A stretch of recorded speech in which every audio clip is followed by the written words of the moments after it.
고사성어 가운데 세웅지마라는 말이 있습니다. 많이 들어보셨죠? 세웅지마. 바로 인생의 길흉화복은 변화가 많기에 예측하기가 어렵다라는 말이에요. 옛날에 세웅이 기르던 말이 오랑캐 땅으로 달아나서 노인이 굉장히 낙심을 하게 되었어요. 그런데 그 후에 달아났던 말이 준말을 한 필 끌고 와서 그 덕분에 노인은요 이제 준말을 다시금 얻게 되었습니다. 굉장히 기뻤죠. 그러니까 슬펐다가 기뻤어요.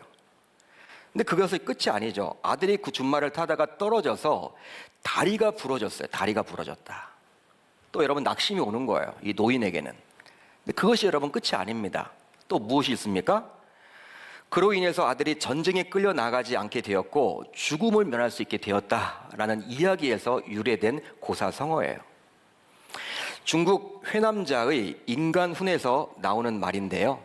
쉽게 말하면 인생은 전혀 예측할 수가 없는 변덕스러운 날씨와도 같다 할 수 있겠죠. 변덕스러운 날씨와도 같다. 동남아 국가로 우기 시절에 선교를 가게 되면요, 선교사님들이 부탁을 합니다. 목사님, 우리 성도님들에게 좀 이야기를 하셔서 우의를 좀 들고 오면 좋겠어요. 우의. 여러분 우의가 무엇인지 아시죠? 비옷을 좀 이렇게 입고 오면 좋겠다.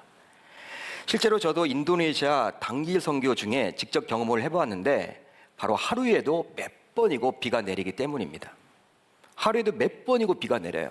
제가 인도네시아 갔는데 아침에 일어나 보니까 그날 많은 사역을 해야만 했습니다. 돌아다녀야 했는데 아침에 일어나니까 35도예요. 여러분 완전히 이렇게 불가마입니다. 불가마. 맑은 하늘, 구름 한 점도 없어요.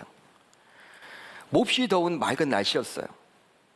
그런데 사역을 하다 보니까 어느 순간 갑자기 먹구름이 몰려와서 한두 시간씩 비가 무섭게 내리더라고요. 여러분 그렇게 맑은 날씨에 비가 내려도요 좀 예측할 수 있는 게 아니에요. 아직 동남아 그러한 국가에 이 우기철에 비가 내리는 것은요 예측 불가합니다. 굉장히 맑았는데 갑자기 어디서 먹구름이 온 거예요. 비를 내립니다. 근데 여러분 보통 비가 아니라 우리나라 장마철에 내리는 장대비와 같이 확 내려. 저는 홍수 나는 줄 알았어요. 떠내려가는 줄 알았어요. 그렇게 비가 여러분 무섭게 내려요. 그런데 이렇게 비가 내리고 나면 또 언제 비가 내리느냐라는 식으로 하늘이 다시금 맑아집니다. 또 여러분 언제 비가 왔지? 금방 여러분 물이 말라버려요. 정말 변덕스러운 날씨를 하루에도 몇 번씩 경험하게 되죠. 그러기에 사역하는 데 있어서 우산은 거추장스럽기에 우의를 준비하라고 선교사님들은 신신당부를 하는 것이죠. 사역을 하다가 여러분 자꾸 우산을 쓸 수도 없잖아요. 꺼내서 굉장히 짐덩어리가 되고. 근데 우의는 여러분 들고 다니다가 바로 그 자리에서 입으면 되니까. 이런 변덕스러운 날씨와도 같은 것이 바로 우리네 인생입니다. 그런데요, 오늘 우리가 살펴볼 마태복음 14장을 보게 되면 이런 변덕스러운 날씨와도 같은 사건이 연이어 나오고 있습니다. 자, 오늘 본문 24절을 보겠습니다. 우리 같이 읽어봅니다. 시작. 에서 술이나 떠나서 바람이 거스름으로 물결로 말미암아 고난을 당하더라. 아멘. 고난을 당했다. 예수님이 활동하던 당시, 즉 지금으로부터 약 2000여 년 전의 배는 과연 어떤 배일까요?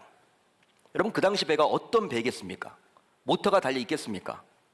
모터가 없겠죠. 여러분 개발이 안 됐으니까, 아직 발명이 안 됐으니까. 그 당시 배가 여러분 얼마나 크겠습니까? 작은 나무로 만든 배일 거예요. 지금 우리가 접하게 되는 엔진이 달린 웅장한 배와는 차원이 다르겠죠. 그 당시 배는. 그러기에 바람이 불면 파도가 치는 상황 속에서, 그러니까 바람이 불어서 파도가 치는 상황 속에서 항해하고 있는 제자들은 어떤 의미로는 생명의 위협을 받고 있는 형편이라 볼 수 있습니다. 즉 풍랑을 만나 생사를 가늠할 수 없는 고난 속에 놓여 있었던 것이죠. 그런데요, 오늘 말씀을 보면서 우리가 놓쳐서는 안 되는 것이 있어요. 바로 무엇이냐? 오늘 본문 앞에는 그 유명한 오병이어의 사역이 나와 있다는 거예요. 그 오병이어의 기적, 예수님께서 2만 명을 먹이신 그 사역, 그 사건이 기록되어 있다는 것입니다. 제자들은 떡을 떼어주어도 떡이 줄어들지 않는, 즉 평생 잊을 수 없는 이적을 직접 경험을 했어요. 여러분 얼마나 신기하겠습니까? 떡을 여러분 계속 띄워줘요, 사람들에게. 근데 떡이 여러분 계속 그 자리에 있네. 굉장히 신기하죠. 그런 이적을 지금 제자들이 맛보았던 거예요. 정말 말로 표현할 수 없는 황홀한 사건을 직접 체험했죠. 그렇게 놀랍고도 감격스러운 사건을 경험한 지 얼마 지나지 않아서, 몇 시간이 채 흐르지 않아서 지금 제자들은 현재 죽을 고생을 하고 있는 거예요. 죽게 된 거예요, 여러분. 여러분, 이것이 바로 우리네 인생임을 마태복음 14장을 통해서 알 수 있습니다. 그러기에 혹시 지금 하고 있는 일이 잘 풀린다 하더라도 너무 우쭐대지 않았으면 좋겠습니다. 어떤 분 이렇게 그러겠죠. 이 코로나 상황 가운데 굉장히 다들 힘든데 그래도 나는 괜찮다. 나는 괜찮다. 일이 잘 풀린다. 여러분, 우쭐대지 않았으면 좋겠어요. 왜냐하면 잠시 후에 어떤 풍랑이 몰아닥칠 수 있기 때문에. 한편 지금 여러 어려움으로 오늘 본문에 나온 제자들과 같이 고난 가운데서 하루하루를 힘겹게 살아가고 있노라면 너무 절망하지 않기를 바랍니다. 왜 그렇습니까? 온 대지를 적시는 비가 내렸지만 언제 비가 내리느냐, 이런 식으로 맑은 날씨를 우리가 볼 수 있기 때문에. 이것이 바로 우리네 인생이란 거예요. 너무나 여러분 우쭐댈 필요도 없고 너무나 절망할 필요도 없다라는 거예요. 실제로 우리네 인생에 대해서 다윗은 다음과 같이 말씀해주고 있죠.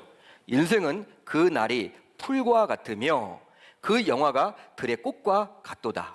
그것은 바람이 지나가면 없어지나니 그 있던 자리도 다시 알지 못하거니와. 또 솔로몬도 다음과 같이 인생에 대해서 말씀해주고 있어요. 다윗도 이런 이야기를 했는데 솔로몬도 또 이렇게 이야기를 합니다. 형통한 날에는 기뻐하고 공고한 날에는 되돌아 보아라. 이 두 가지를 하나님이 병행하게 하사 사람이 그의 장래 일을 능히 헤아려 알지 못하게 하셨느니라. 아멘. 그러니까 우리가 여러분 예측을 할 수 있다라는 거예요? 예측이 불가능하다라는 거예요? 예측할 수 없다. 하나님이 허락하지 않았다라는 거예요. 그러니까 우리가 미래를 내다볼 수 없다라는 거예요. 그렇기 때문에 형통한 날이 있을 땐 기뻐하시면 돼요. 여러분 기뻐하세요. 그렇지만 또 공고한 날에는 되돌아보실 수 있기를 바랍니다. 너무나 낙심하지 마시길 바랍니다. 좌절하지 마시길 바랍니다. 절망에 여러분 놓여있지 마시길 바랍니다. 왜? 그것도 지나가기 때문에. 다윗과 솔로몬 모두 우리 인생의 인생 무상에 대해서 지금 언급을 해주고 있는데요. 인생은 무상하다. 즉 형통할 날도 있고 공고한 날도 있다라는 의미죠. 그러나 피조물인 우리 인간은 이것을 전혀 예측할 수가 없어요. 그렇기 때문에 우리는 주어진 하루하루를 감사하며 살아가야만 할 줄 믿습니다. 예수님께서는 풍랑이 일어나서 제자들이 생사의 갈림길에 있었음을 직접 보았음에도 불구하고 늦게서야, 즉 밤 사경이 되어서야 제자들에게 오게 되었고, 그뿐만 아니라 제자들을 못 본 척하며 지나치기까지 하려고 했다라는 거예요. 그런데 우리가 실제 삶의 어려움을 경험하게 되면요, 우리의 인생을 살다 보면요, 오늘 말씀에 나오는 제자들의 어려움을 외면했던 우리 주님이 동일하게 나의 고난을 방관하는 것처럼 느껴질 때가 많이 있다라는 거예요. 정말 새벽마다 빠지지 않고 눈물로 기도하는 분들이 있습니다. 또 금요성령 집회에 나와서 눈물 콧물 다 여러분 쏟고 목 놓아 여러분 부르짖는 분들이 있어요. 남편의 구원을 위해서, 부모의 구원을 위해서, 자녀들의 변화를 위해서 육신의 연약함을 치유해달라고 부르짖지만 어떨 때는 허공에다 기도하는 것처럼 느껴질 때가 있다라는 거예요. 아무런 응답이 없어. 여러분 10년을 기도했는데 응답이 없어. 조지 밀러라는 사람은 무려 5만 번이나 응답을 받았다라고 이야기를 하지 않습니까? 조지 밀러 책도 있잖아요. 5만 번 기도 응답을 받았던 사람. 그 책을 보면요 막 찢어버리고 싶어요. 예? 보다가 난 5번도 응답 못 받았는데 5만 번이 뭐야? 우리와 성경이 같은 사람이라고 분명히 성경은 이야기하고 있는데, 엘리야뿐만 아니라 엘리야도 성경이 같다면 조지 밀러도 사람일 텐데 어떻게 그 사람은 그렇게 5만 번을 받아? 책이 있다가 여러분 덮어버리고 싶어요. 지금 말씀에 대해 순종했음에도 불구하고 왜 고난을 만나게 되는 것일까? 우리의 삶 속에서 또 고난 속에 있는 상황을 우리 주님은 왜 그냥 보고만 있는 것일까? 분명히 알고 계실 텐데 어떻게 나를 그냥 이대로 놔둘 수가 있단 말인가? 우리의 삶 속에서 오늘 본문을 읽고 또 읽고 묵상하고 생각해도 그 이유를 알기가 결코 쉽지 않더라고요. 답이 안 보이는 거예요. 그런데 이번 한 주 동안 말씀을 묵상하면서 다음의 구절이 저의 눈에 띄게 되었습니다. 이게 보이는 거예요. 이번 주에. 바로 마태복음 14장 13절. 우리 한번 같이 읽어볼까요? 시작. 예수께서 들으시고 배를 타고 떠나사 따로 빈들에 가시니 무리가 듣고 여러 고을로부터 걸어서 따라간지라. 아멘. 이 말씀을 잘 보세요. 따로 빈들에 가시니. 이 말씀을 보고 또 23절을 보세요. 23절을 보시면요, 동일한 단어가 눈에 들어올 거예요. 23절 같이 봅니다. 시작. 무리를 보내신 후에 기도하러 따로 산에 올라가시니라. 저물매 거기에 혼자 계시더니. 여러분, 방금 우리가 읽었던 13절과 23절 동일한 단어가 하나 나오죠.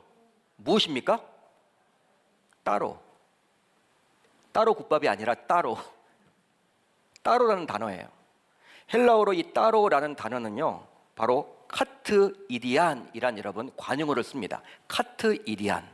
한번 따라합니다. 카트 이디안. 이것은 어떤 뜻이냐? 다른 사람과 분리되어서 조용히 지내는 거예요. 요즘에 이 코로나 상황 가운데 이런 분들이 많아야 되는 거예요. 홀로 있기를 원하는 거. 예. 자가격리를 하는 거예요. 그런 뜻이죠. 여러분, 인간적인 관점으로 보게 되면요, 예수님은 지금 공생의 그런 중입니다. 공생의 사역 중이기에 따로 계시는 것보다는 오히려 많은 사람들을 적극적으로 만나만 했어요. 그게 더 효율적입니다. 왜? 그들에게 하나님 나라의 복음을 하루빨리 전해야 될 사명이 예수님에게 주어져 있기 때문에. 그러니까 한 사람이라도 더 만나야 돼. 따로 있어서는 곤란해요. 그런데 오히려 오병의 기적을 베풀기 전에 예수님께서는 의도적으로 따로 빈들에 들어가셨어요. 그것도 배까지 타고 말이죠. 배까지 타고. 물론 남자 장정만 5,000명이 예수님의 소문을 듣고 그 빈들까지 쫓아오게 되므로 오병이어의 기적이 나타나게 된 것이죠. 오병이의 사건 이유를 봅시다. 이제 약 2만 명이 넘는 많은 무리들은 예수님을 자신들의 임금으로 사모를 했습니다. 쉽게 말하면 예수님의 기적을 맛보았던 무리들은 이제 예수님을 위해서 축제를 벌이려고 했던 것이죠. 너무 기쁘니까, 야, 로마의 압제로부터 우리 유대인들을 해방할 왕이 드디어 오셨구나. 가정. 이건 가정이에요. 잘 들으셔야 돼요. 만약에 12명의 제자들 가운데 10명의 제자들, 그 10명의 제자들은 주님의 말씀에 순종해서 배를 타고 간 반면에 제자들 가운데 2명은요, 말을 안 들어. 배를 안 탔다고 칩시다. 우리들의 관점은 배를 타고 가지 않은, 즉 주님의 말씀에 불순종한 제자들이 더욱더 지혜 있는 자들이라고 여길 거예요. 왜? 고난을 당하지 않았으니까. 여러분, 배를 타지 않았으면 고난 당하지 않았을 거 아니에요. 풍랑 만나지 않았을 거 아니에요. 오히려 주님의 말씀에 순종한 10명의 제자들이 미련한 자들이라고 우리는 볼 거예요. 우리의 관점이 그것이죠, 여러분. 눈에 보이는 것, 일어난 것, 내 앞에서 바로 일어나는 것, 그것만을 바라보잖아요. 그렇습니다. 우리 인간은 지극히 눈에 보이는 앞의 것만을 바라봐요. 그러나 주님의 관점은 좀 달라요. 주님의 말씀에 순종한 10명의 제자들은 광풍을 만나서 죽을 경험까지 했지만 결국 그들은 풍랑을 잠잠케 하신 우리 주님의 능력을 경험하게 된 거예요. 반면에 불순종하여 배를 타지 않았던 2명의 제자들은 주님의 일하심과 주님의 능력을 전혀 경험하지 못하는 것이죠. 배를 타지 않았기 때문에. 오늘 본문을 보더라도 오병이의 사건 이후 주의 제자들은 주의 말씀에 순종해서 배를 탔기 때문에 큰 고난을 만났지만 결과적으로 풍랑을 잠잠케 하신 그리스도의 능력, 그리스도의 권위, 그리스도의 권능을, 즉 살아계신 하나님의 아들의 일하심을 맛볼 수 있게 된 거예요. 오병이의 사건이 2만 명의 무리에게 보여주신 이적이라면 풍랑 속에서 죽을 위기에 있었던 제자들을 구해 주신 것은 제자들만을 향한 주님의 능력을 보여주신 것이라고 볼 수 있습니다. 여러분, 오병이의 사건은요, 그 2만 명의 무리에게 주신 사건이라면 이제 그 사건 이후에 풍랑을 잠잠케 하신 우리 주님의 일하심을 제자들이 이제 느끼게 되었잖아요. 보게 되었잖아요. 그들을 위해서 주님이 준비한 거라는 거예요. 또 본문은 배를 타고 가다가 풍랑을 만났어요. 이 풍랑으로 인해서 생명의 위협을 느끼게 된 제자들을 우리 주님은 외면하고 있음을 보여줍니다. 제자들은 무려 제가 말씀드렸죠. 최소 6시간에서 최대 9시간까지 고생을 해놓으라고.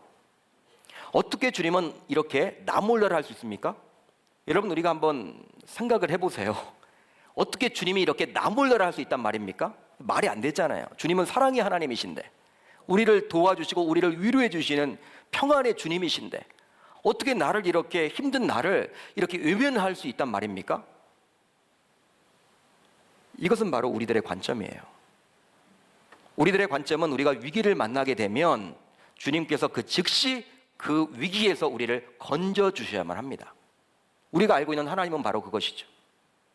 따라서 오늘 본문은 우리들의 관점으로 보게 되면 말도 되지 않는 거예요. 그러나 주님의 관점은 다릅니다. 주님의 관점은 달라요. 제자들의 대부분은 갈릴리 바닷가에서 잔뼈가 굵은 어부 출신이란 거예요. 이걸 놓쳐서는 안 돼요. 그들은 어부였습니다. 한마디로 나름대로 항해의 전문가라 할 만했죠. 따라서 처음에 먹구름이 밀려오면서 이렇게 바람이 세차게 불기 시작했을 때 그들은 놀랐을까요? 여러분, 어떻게 생각하십니까? 제자들이 처음부터 여러분 놀랐을까요? 두려웠을까요? 그러지 않았을 거예요. 아마도 전혀 놀라지 않았을 것입니다. 바람이 처음 불기 시작했을 때. 왜냐하면 자신들이 항해하면서 수없이 경험해 보았기 때문입니다. 경험해 봤잖아요, 여러분. 고기 잡으면서 많은 것들을 만나봤잖아요. 갑자기 여러분 이렇게 돌변하는 그 날씨를 여러분 경험해 봤잖아요. 이렇듯 풍랑이 일어나자 예수님이 와서 풍랑아 잠잠하라 하므로 풍랑을 잠잠케 했다면 제자들은 어떤 반응을 보였을까요? 그냥 오시지 않았어도 우리가 스스로 해결할 수 있었는데 우리 주님이 왜 오신 거야? 뭐 이런 식이겠죠, 여러분. 주님께 여러분 감사를 표하지 않을 거예요. 주님 오실 필요가 없는데, 우리가 다 할 수 있는데, 시간만 지나면 이건 지나가는 건데, 여러분 그렇게 생각을 했을 거라고요. 결코 주님께 감사해야 하거나 주님의 능력을 높여보질 못했을 겁니다. 처음부터 우리 주님이 개입하시기 시작했다면. 그러나 자신들의 모든 능력을 동원해보고 각종 기술을 적용해 보아도 풍랑이 멈출 기미가 없자 이제 제자들은 당황하게 되었고 두려움을 갖게 되었던 거예요. 해봐도 안 돼. 모든 노력을 다 기울여봐도 안 돼. 그때가 바로 언제였어요? 밤 사경이었던 거예요. 그러게 주님은 그때까지 기다렸던 것입니다. 보면서도 기다렸어요. 보면서도 기다린 거예요. 고의적으로 그때까지 인내했던 것입니다. 이제 때가 되어서 주님이 제자들을 찾아오게 되므로 제자들은 주님의 능력과 일하심에 감사할 수 있게 된 것이죠. 여러분, 우리네 신앙생활도 마찬가지예요. 우리의 삶도 마찬가지입니다. 우리의 기술과 우리의 노하우, 우리가 가진 조건 등을 총동원해도 해결할 수 없을 때가 있다라는 거예요. 우리가 사람들을 만나보고 어떤 문제를 해결하려고 몸부림을 쳐봐도 앞뒤가 여러분 다 막혀있는 경우들이 있다라는 거예요. 그때가 바로 언제예요? 영적인 밤 사경입니다. 이런 영적인 밤 사경까지 기다리는 것이 바로 우리 주님의 관점이라는 거예요. 그러기에 주님의 관점은 분명히 우리의 관점, 아니 나의 관점과는 다름을 알 수 있는 것이죠. 할렐루야. 달라요, 여러분. 이렇듯이 신앙생활을 하는 내내 우리가 매일매일 싸워야 할 것은 나의 관점을 하나님의 관점 앞에 굴복시키는 것입니다. 우리들은 하나님을 알고 믿는다고 하면서도 지속적으로 나의 관점에 맞추어서 신앙생활을 하려고만 하죠. 사람이 참 안 변해요. 그죠? 예수님 믿는다고 다 하면서도 예수님의 관점으로 보려고 하지 않고 그냥 내 관점으로 교회도 바라보고 관계도 맺으려고 하고 내 관점만이 그렇게 옳다고 생각을 하나 봐요. 우리의 관점을 여러분 주님의 관점에 굴복시켜야 하는 거예요. 그게 바로 신앙생활이라는 거예요. 그러게 하나님을 믿는다고 하면서도 순간순간 생기게 되는 두려움을 갖게 되는 것이죠. 내 관점으로 눈앞에서 펼쳐지는 것만을 보려고 하기 때문에. 만약에 제자들이 끝까지 자신들의 관점으로 자신들에게 벌어진 그 고난을 바라보았다면 그들은 계속해서 두려움 속에서 살아가야만 했습니다. 그러나 그들이 자신들의 관점을 버리고 주님의 관점으로 바라보게 되었을 때 그들은 결국 두려움 대신에 하나님의 일하심과 능력을 체험하게 되었고 오병이어 기적 이후에도 고백하지 못했던 다음의 고백을 하게 되었다는 거예요. 그게 어떤 고백입니까? 바로 오늘 본문 33절이에요. 같이 한번 읽어봅니다. 시작. 배에 있는 사람들이 예수께 절하며 이르되 진실로 하나님의 아들이옵소이다 하더라. 아멘. 제자들의 풍랑 속에서 어부로서의 모든 방법, 모든 노하우, 지식, 경험 등이 아무 쓸모가 없다고 인정한, 즉 영적인 밤 사경을 체험하지 못했다면 예수님께 과연 하나님의 아들이라고 이야기할 수 있겠습니까? 그런 고백을 할 수 있겠어요? 못해요. 하지 못했을 거예요. 아마도 쉽지 않았을 거예요. 실제로 오병이와 같은 대단한 사건을 제자들이 보았지만 그 오병이어 사건은 자신들의 전문 분야가 아니었기에, 전문 분야가 아니잖아요. 주님께 무릎을 꿇지 못했다면 이 풍랑 사건만큼은 다르죠. 이 풍랑 사건만큼은 달라요. 자신들의 전문 분야조차도 주님 앞에서는 아무것도 내세울 것이 없겠구나라는 생각이 들자 제자들은 비로소 주님께 절하게 되었던 것입니다. 할렐루야. 해봐도 안 되잖아. 해봐도 안 돼. 이것을 깨우치고자 주님은 제자들을 배에 태워보낸 것이고 어려움을 당하자마자 즉시 도움을 준 것이 아니었던 거예요. 이것을 제자들이 좀 알도록 깨우치고자 하는 거예요. 바로 하나님의 생각은 제자들의 생각과 달랐기 때문입니다. 사랑하는 성도 여러분, 우리 형편이 어떠하든지 어떠한 고난 속에 놓여 있든지 간에 주님의 관점으로 바라보면 두려울 것이 없습니다. 이것이 믿어지면 아멘 합시다. 나의 관점을 내려놓지 않고서는 이 땅에서 일어나는 수많은 일들을 우리는 결코 이해할 수 없어요. 여러분, 코로나 상황도 여러분 우리가 이해가 됩니까? 이게? 이해할 수 없는 영역이 있다라는 거예요. 우리가 신이 아니잖아요. 우리 하나님 아니잖아요. 우리 인간이에요, 여러분. 피조물이에요. 연약합니다. 인간이 여러분 대단한 것처럼 보여도 하나님이 정말 실필줄 하나만 터뜨려 버리면 우리 인간은 여러분 허약해져요. 연약해져요. 굉장히 여러분 연약한 게 바로 우리 인간이에요. 우리 하나님 아니거든요. 특별히 주님의 일하심과 주님의 능력을 맛볼 수가 없게 되는 것이죠. 이 예배 자리에 나오신 분들과 온라인으로 가정에서 예배를 드리는 모든 분들 모두 자신의 관점을 버리고 오직 주님의 관점으로 모든 것을 바라보겠노라고 이 시간 결단하고 돌아갈 수 있기를 우리 주님의 이름으로 축복합니다.